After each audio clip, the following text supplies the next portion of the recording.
I want to talk about Donna, because the more I rewatched the show, the more I realized that Donna might be the most quietly devastating character on From. She's been in the town longer than almost anyone we know. She's been carrying Colony House on her back for years, and the show has been doing something to her slowly and deliberately across 4 seasons that I don't think enough people are talking about. The town isn't trying to kill Donna, it's actually doing something much worse than that. It's farming her. Quick heads up before we go any further, this video is going to get into specific spoilers up to episode 6 of From season 4. So if you're not caught up, pause this right now, like what are you doing? Go watch and come back.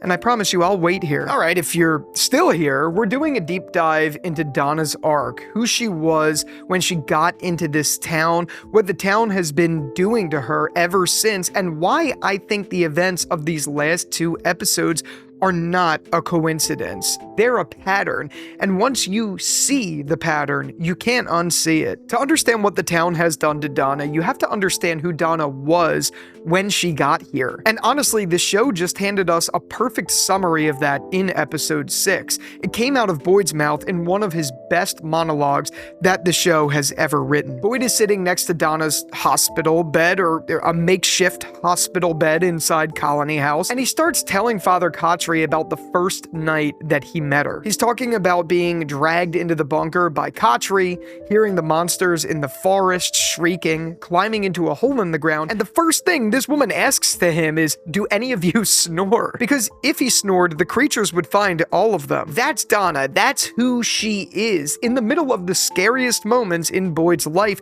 in the middle of all the disbelief and chaos, Donna was the one who was calm. Donna was the one with the plan. And Boyd says it himself, right there in the back of my head, a little voice said, "This one knows how to survive. We might be okay." And honestly, that is why Donna is my favorite character. In general, that's the Donna that we meet. She wasn't the sheriff, priest, nor doctor. She didn't have any specific title. She just did the work of keeping people alive in a building full of strangers. She stepped into this leadership role at Colony House not because anybody gave it to her, but because somebody had to do it, and she was the one with the spine to do it. And here's the part that matters for everything we're about to talk about. Donna's defining trait from minute 1 was competence under fear. She was the person you wanted in the room when things went bad. She was practical and steady. She was the load-bearing wall. That's important. Remember that, because the town noticed it too. Season 2 is where the first cracks start showing, and honestly, this is where the town started studying her. You have the Sarah situation, you have residents getting taken,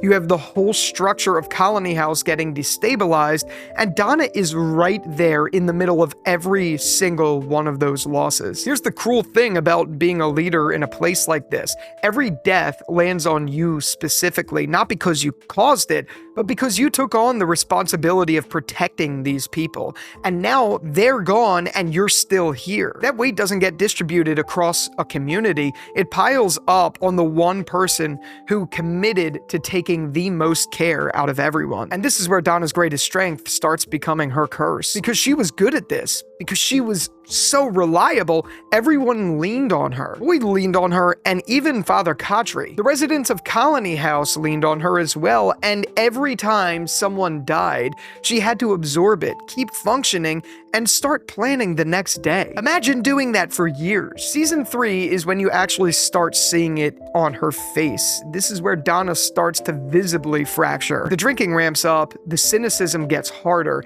the let's get through this attitude starts getting replaced with something darker.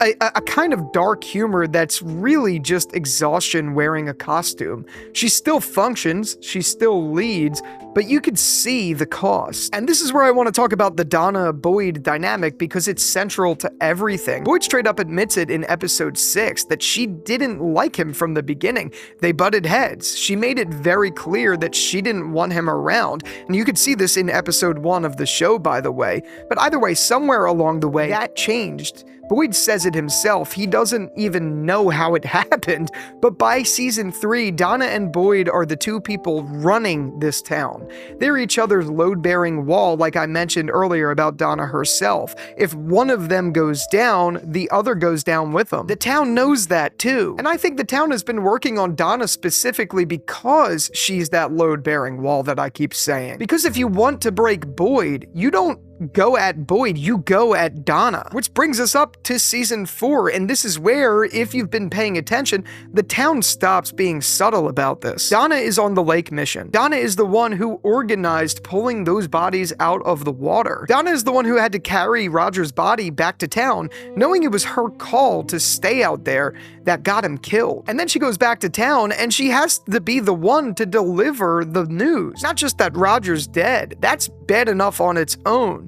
She has to tell the people now that the forest doesn't just have the creatures at night. Now it has nightmares.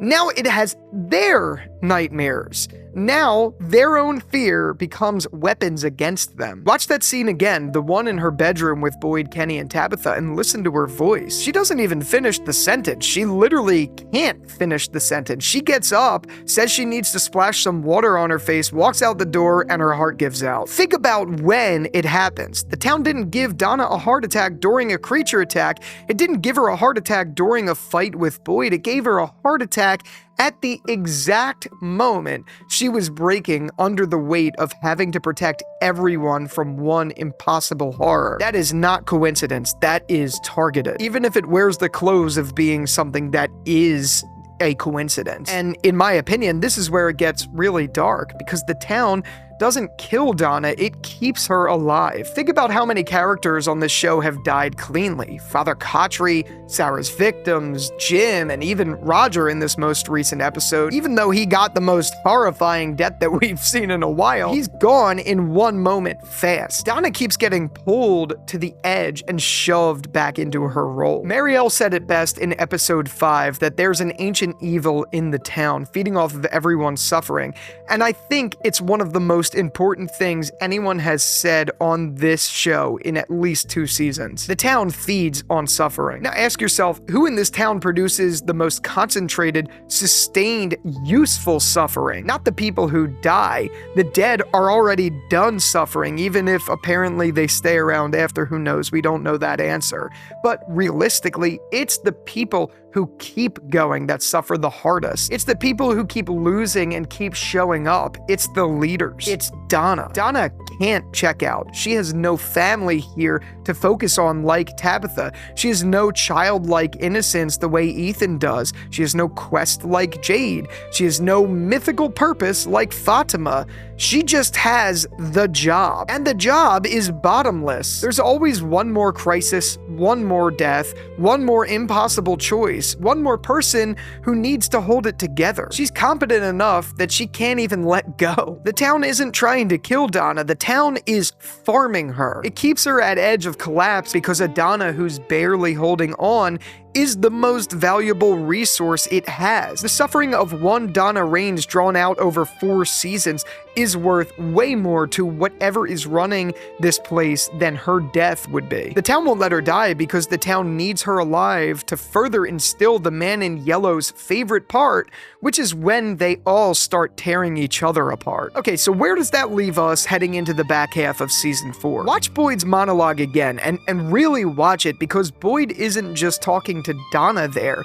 He's confessing, I can't do this without you, so you better wake the hell up. That's not a friend in a hospital bed. That's a man telling his partner that if she goes, he goes. And then, this is the part that no one's really talking about yet, Father Khatri shows up. And he doesn't just appear for vibes. Khatri appears when the town needs Boyd to make a decision. He appeared in season 1 to give Boyd direction, he appeared in season 2 with messages, and now he appears at Donna's near deathbed, telling Boyd that Jade already told him what he needs to do. Think about that timing. Donna nearly dies, Boyd is at his most emotionally vulnerable, and that's when the town sends Khatri in to push him toward those tunnels. The town used Donna's heart attack as a lever to move Boyd, and it worked. By the end of the episode, Boyd is in the basement with a sledgehammer, breaking through that wall to find the door that Jade saw on his mushroom trip. Donna's near-death experience was the thing that finally pushed him over the edge, which means Donna's suffering is fuel, not metaphorically, but